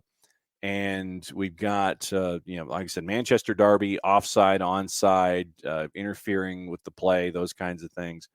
And one of the things that we got to catch up with Jessica Charman about in hour number 1 was Atlanta United. And one of the signings for Atlanta United 2, and I thought, since she had called action with Georgia Gwinnett College, that we could get some of the skinny on one of the signings, and we got some insight on Kareem Tamimi, who lit it up in the NAIA. So it was good to get some intel on Kareem Tamimi. But yeah, Jarrett, Atlanta United 2, 8 players return from last year's team. They add 3 more for the first season in MLS Next Pro. Sebastian Guerra in net, Kofi Tumasi in midfield, Kareem Tamimi the forward. They're all going to join Atlanta United 2 pending league and federation approval. But returning to the 2s for MLS Next Pro, Reyes, Highmar, Orji, Firmino, Mejia, Emenike, Tony Tiente, who's also a Georgia Gwinnett product, and Johnny Vial. Highmar led the group with 4 goals, 6 assists. Mejia, Vial combined for 5 assists. Reyes made 16 starts in goal, had 85 saves. Guerra comes from Atletico Nacional's academy, But so it looks like the twos are starting to take shape with a lot of familiar names. Really looking forward to seeing the three that they added in Jarrett, Tumasi, and Tamimi. Yeah, it's going to be an interesting group to see how it all comes together in MLS Next Pro versus playing in USL like they were last year. I know Burns talked about his opinions on it. I think the injuries on the first team really dinged them as well. The idea of bringing people down and having guys who could play consistently. Yep. But they went with a super young squad, and I mean they took some beatings. And I want to see how it looks this year because they took those beatings. Mm-hmm. You got some of these kids who have a little more maturity under their belt, and I think they're more capable of handling the physicality of it. And also handling, the mental side of seeing things out. I'll be very interested to see how it looks, to see how these guys take their next steps, because there's a couple of guys here who are potential homegrowns that you're going to want to watch for. Yes. Daniel Sabachu is coming off of an injury. If he can take the steps that I think he's capable of on the technical side and on the finishing side, it's another very big physical freak of nature kind of striker that, he had the physical side of it to play in USL down. Yes. That was never the issue. You have him. You have Johnny Vial, who people know about by now. Yes, they do. And no, the SPFL cannot have him. No, the SPFL cannot have him.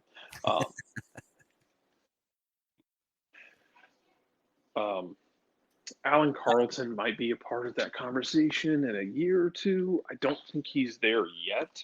Yeah. I'm still looking for Alan Carlton to perhaps clear 130 pounds. Yeah, I mean, that'd be great. He's still a little scrawny kid, but yeah, but he's got some scrap to him. Yeah, and that's scrap to him. Absolutely, and that's what I was going to get into with you with Alan Carlton is that it's like Alan will go into a situation and it's like, all right, fine, let's dance, and that's the kind of thing that you love to see from younger players. Yeah, he'll get into it. Guys on the college side like Grant Howard was really hitting his stride middle of last season before he went off to school at Virginia Tech. He's going to be one to watch, develop, to see if he's that guy. We talked about this on Friday with Rick Garza. Some guys just develop at different rates. Mm-hmm. He's going to be one to watch to see how he develops. Luke Brennan's another one that you're going to see with Atlanta United 2 and MLS Next Pro this year, who really came on last year playing a lot of times out wide right. Really good technical player, quicker than I thought he was. Very smart about the space around him. I want to see if he can continue to grow and continue to take those steps, because he has shown, in my opinion, that he might have that. And you just got to see guys make the next jump, and it's tough. There's a reason, and not in a way that we're doubting people, but there's a reason we talk about if they make that next step, because if everyone who had the potential made it, you would have such an influx of players that you wouldn't have enough space for them all. Mm-hmm. But not everybody makes that. This is a thing across all sports where guys peak at different levels. Sometimes they plateau, sometimes they stall out and then jump again. It's tough to gauge, and it's tough to see, how guys are going to make that jump, and how they deal with the times where it feels like it's kind of stalling out on them, and times where it feels like it's moving so quickly for them they're struggling to keep up, mentally or emotionally. I do want to see what these kids look like this year. I think for as rough as last year was in USL, I think they will be better for it physically. So we'll see. But I'm glad Jess got a chance to see them play, and we'll get an idea. Of course, that we'll have a new manager on board with Jack Hollison leaving the program. I know has anything been confirmed with him? No, I have not seen anything involving Jack and Huntsville, but that was the heavy rumor. Yes, that is still at the moment a heavy rumor. that Jack Collison will be in Huntsville, and I'm firmly anticipating that we'll be doing a show from Huntsville with Jack at some point. Yeah, because that was the heavy rumors that Jack's going to take up Huntsville, which Huntsville will be an MLS Next Pro opportunity. But Huntsville, I believe, is going to operate independently for Nashville, if I'm not mistaken. Yes, that is correct. So basically, like, they're going to be Nashville's MLS Next Pro team, but they are operating. They're not like Nashville 2. They're operating as their own entity. So, a chance for Jack to potentially make that next step. And we'll see, because the last few times they've done this, they have brought people up through the academy. Stephen Glass and Jack both had coached in the academy after getting their licenses and making the jump. You have a couple of guys who have been coaching in the academy. You had, U19s, U17s, U16s, all that jazz. I am interested to see who they tap for this, if they go outside the organization. I know it's a running joke, and I know we do it with everything because, God, who was it who just did this as well? God, I forget who it was. I think it was one of the colleges posted their, like, for the coaching carousel, posted the head coach opening on, like, LinkedIn or something, or Teamwork. But it's one of those things where it's like equal opportunity employer stuff. It has to be, you have to hit a bunch of certain benchmarks for legality's sake. Yes. Because if you don't, things can get very messy for you. Yes, legally, they can. Because if you're in a situation where you're supposed to extend the opportunity to everyone, even outside the organization, and you don't, and they can, and they have proof that, hey, they just basically, they said they said that it was equal opportunity for everybody, and it was going to be open to everyone outside the organization, but they never offered to anyone outside the organization. Whoopsies. Mm-hmm. Yes, that's an oopsies.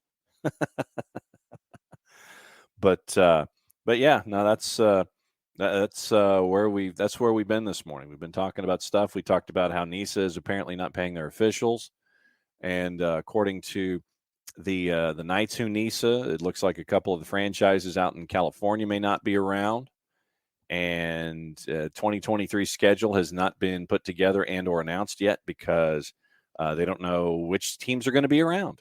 So it's going to be an interesting thing there. But yeah, we were getting into onside, offside, violence, and transfers. Jean Duran, we got into Jean Duran this morning.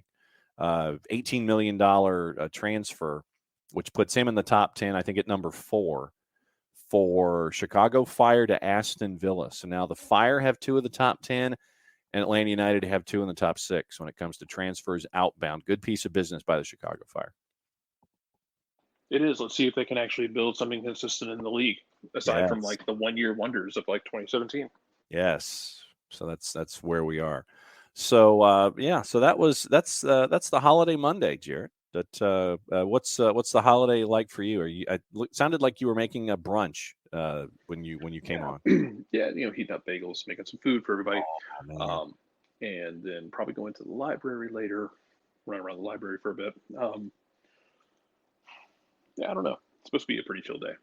Also, a chilly day. It's supposed to be like 50 something. So yeah, keep an eye on all the news. I think we're on.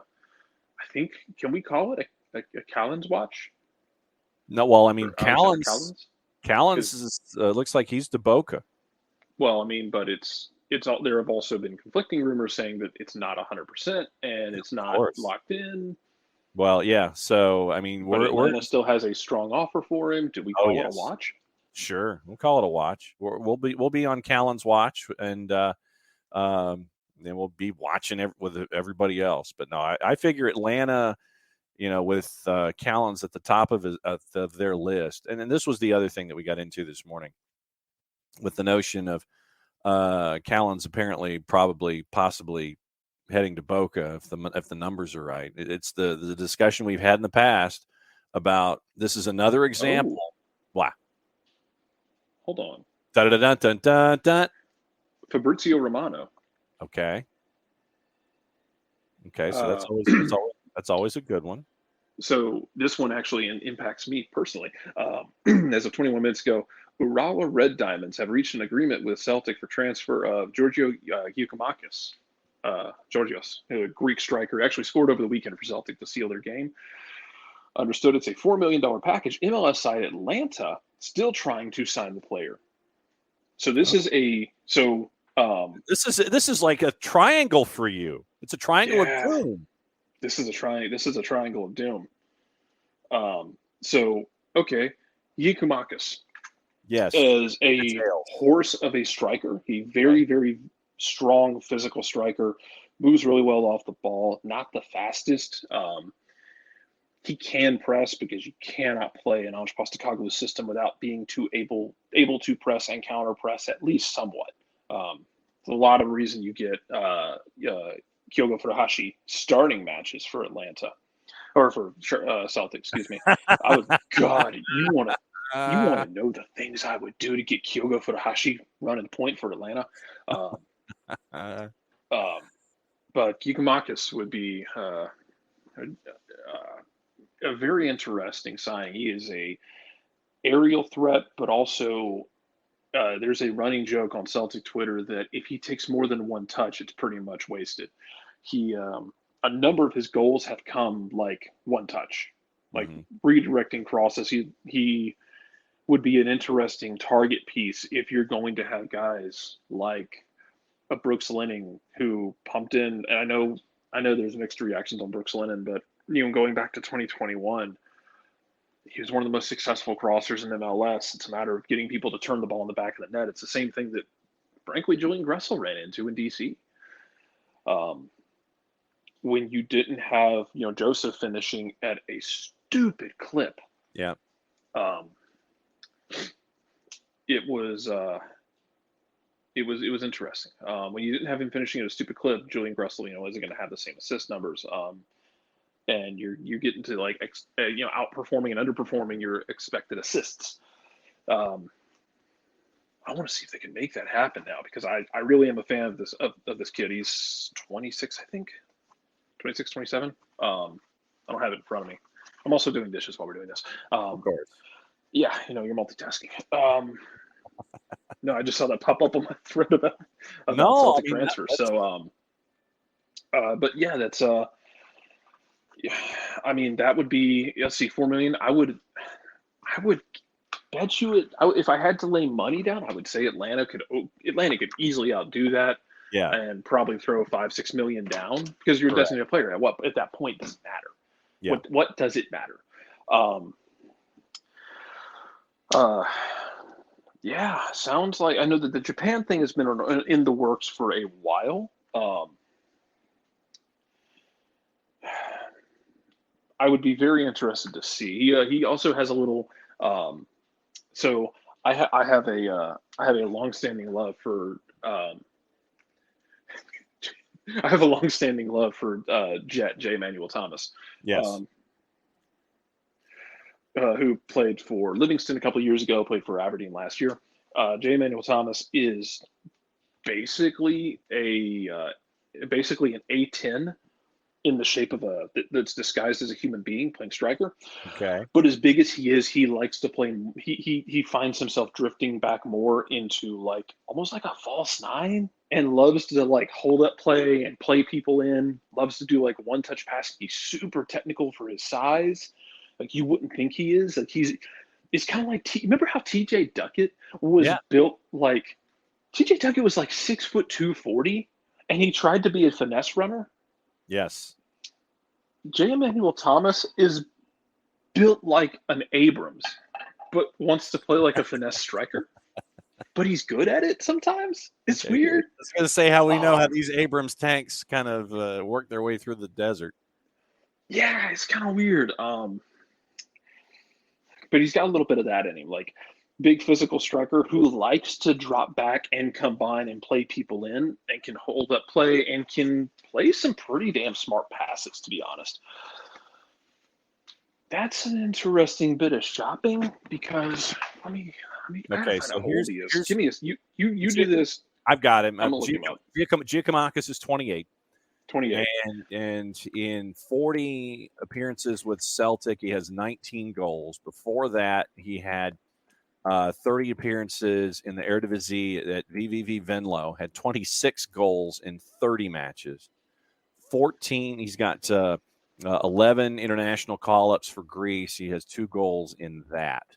So born on the island of Crete, by the way, is of Romani origins and has a family that has produced footballers in 3 generations. He had a handful of years at Platanius in the Super League, was loaned to Episcopi, then he went to AEK Athens, then went to OFI on loan, then loaned out to the to Gornik Zabrze. Then he went to the Eredivisie, where his business has really picked up for him, 26 and 30, and now 19 and 40 for Celtic. 62 career goals and 192 appearances across all competitions and all leagues for Georgios Giacomakis, who, I mean, you're looking when Fabrizio Romano comes up with a number where Giacomakis is a €4 million package. I mean, come on. At 28, you're not going to sell him on. That's another thing you have to consider here, though. If he's 28 years old, you're not looking at somebody in this case. It's not like he's 22 where you're thinking, I can play in here for 3 years, and when he's 25, I can sell him back to Europe. Right. You're talking about potentially paying for a guy who's going to come and give you would hope 40 years, give or take, 3 or 4 years. A good play. But you're not going to sell him on. So this is paying to bring in somebody to be an anchor. Mm-hmm. If you're paying a 28-year-old that much money, you're expecting him to come in and be that guy. Yeah. Can Giacomakis be that guy? I hope so. Because Jarrett will lead every single show with Georgios Giacomakis updates if this does in fact happen. Yeah. Oh, yeah. And Badgerman's right. We're absolutely calling him the Minotaur if he gets here. I don't know whether you intended for that to be a thing, Badgerman, but that's he's the I think you've got, because he's built like a Minotaur. Badger, I think, stumbled into it. I'll drop it in the ATLUTD section of our Discord if you guys are on the Discord. If not, let us know. But I will drop it. I will drop his highlights from this year and last year in there because because Celtic's been trying to line up a striker replacement. They tried to get Cho from South Korea. It sounds like he's going to stay for another year. He wanted to go to Mainz, according to Fabrizio Romano. Mainz didn't want to pay the tons of money. Minnesota also wanted him. I wanted Atlanta to get on that bid as well, but it sounds like he's going to stay in South Korea. But oh man, this is giving Jarrett life on a Monday, is what this is. It has. I have long angled for like a trade relationship between Atlanta and Celtic, and especially nowadays because Ange Postecoglou plays such a relentless. I'm a relentless, like, we're not going to beat you, we're going to dismember you approach to attacking game. While I'm laughing, I know that's true. Yeah, like, I mean, this is the same. Like, and he has been very good about bringing guys in. Let me see if we got other news. Are you going down the Giacomakis rabbit hole now? No, not yet. But this is the same guy who also has been finding good deals in Japan, which is, we've talked about, like, Japan might not be a bad place to shop because they went and got Daisen Maeda for a couple million. They got Furuhashi for a couple million. Reo Hatate has been the best central midfielder in Scotland for the last 2 months. It's all about finding the growth market, making the acquisition. Atlanta United has gone to South America and found growth markets. Celtic has done the same in the Far East. Yeah, and then, I think more people are starting to look there. More people are starting to look in Korea as well, because you're going to get to the point where Argentina gets overfished, for lack of a better term. Yeah. And sometimes sometimes you're gonna miss on guys. We talked about this before, and we can always bring this back up and talk about it. Like when you gamble on guys, sometimes it doesn't pay off. You might gamble $4 million on a Miguel Almiron. Was it 7 or 8 million on a Miguel Almiron, and flip him for almost 30. Yeah. You might get a PT Martinez, and it doesn't come off, but you get out of it financially because Al Nassr has more money than God. Mm-hmm. You might you might miss on guys. Honestly, you might. It's going to happen. But that's the world. You might go get a guy like a Barco. Oh, yeah. You're going to go get a guy like Barco because you think he's going to be, transcendent. And he just isn't. It's going to happen. When you try and swing big, sometimes you're not going to hit. And it's interesting to me in how Atlanta evolves because I don't know how big they're going to swing constantly going forward. Like, I don't know, as you getting more guys, more of this academy build, more guys who can come up from the academy, potentially impact, how big do you swing all the time? Yeah. But you're still going to swing big. Atlanta's not going to instantly just not swing big. I want to see how often they do it, though, going forward. Yeah. Well, yeah, now I have to go research Giacomakis and see if he ends up going to Japan, which he might want to. There's a lot of Japanese players in Celtic, and he might they might have told him the good news about the J League, and he can go up there and kill it. Well, we'll see what happens. Also, yes, Alex is right. Hearts has, okay. Alex, to your point, most of Scotland was cheering for Australia in the World Cup because basically half of Australia's team was either people playing in Scotland or were Scottish born and chose to play for Australia. Like Australia and Scotland, if it's a Venn diagram, it's just a circle. Yeah. No, it is. That's pretty much it. Well, yeah. It was hilarious. Yeah. I mean, as much as we think that things are a straight line from one to the other, really the ends of that line can curve and they meet each other at the bottom of the circle. There's more of that than we realize, I think. Yeah. That's your ideological discussion of the day. But yeah, what was the other thing somebody wanted to mention before we jump off the air? Next wanted to talk about Russell and call-up.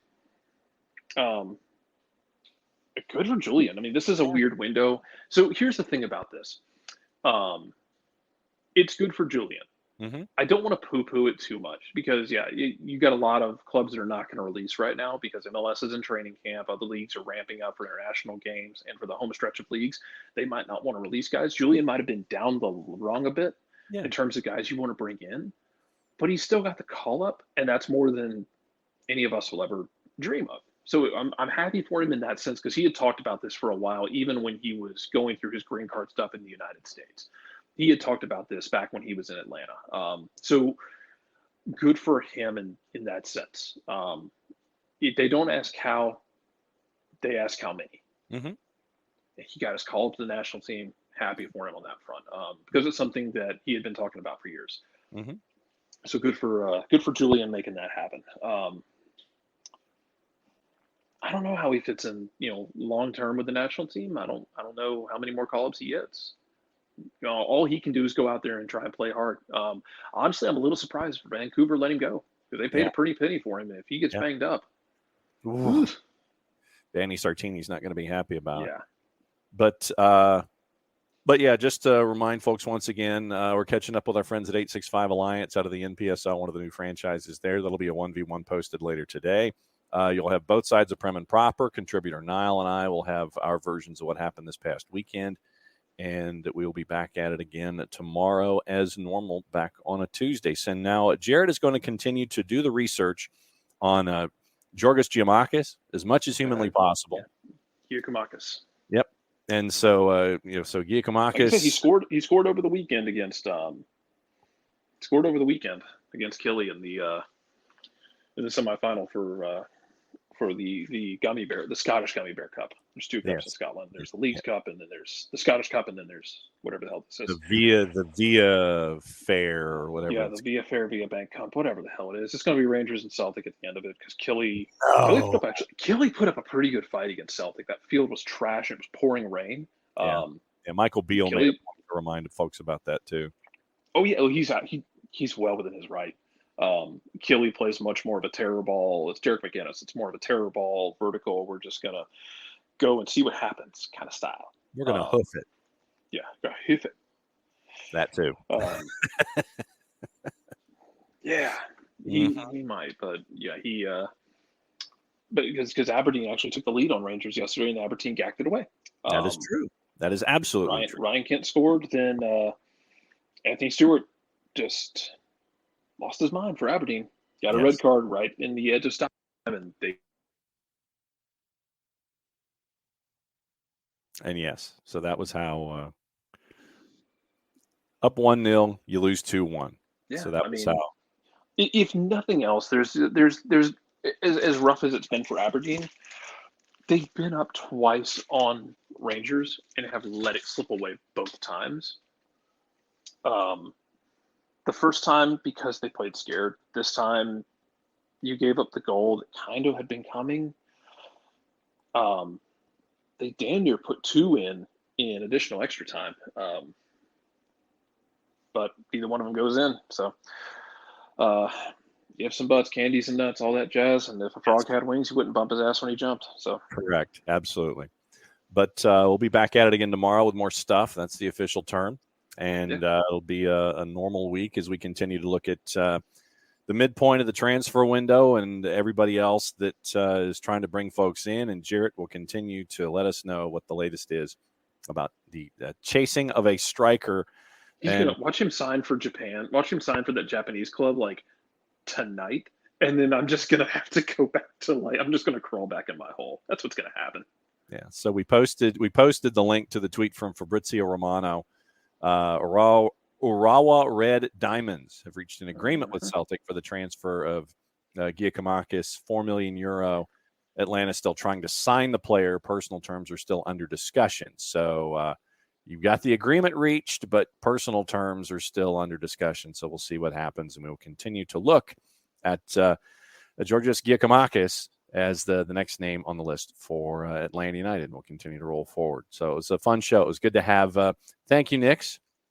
It was late last week on Thursday, and so this is, since we kind of wanted to expand the 10-year anniversary week a little bit because it was on a Thursday, we started it then, and so this is the week we're here at the beach this week. So I can open a door and look to my left and see the Gulf of Mexico all week. So we'll see what happens there. But we'll be back at it again tomorrow, 9:05. Jarrett, send us home.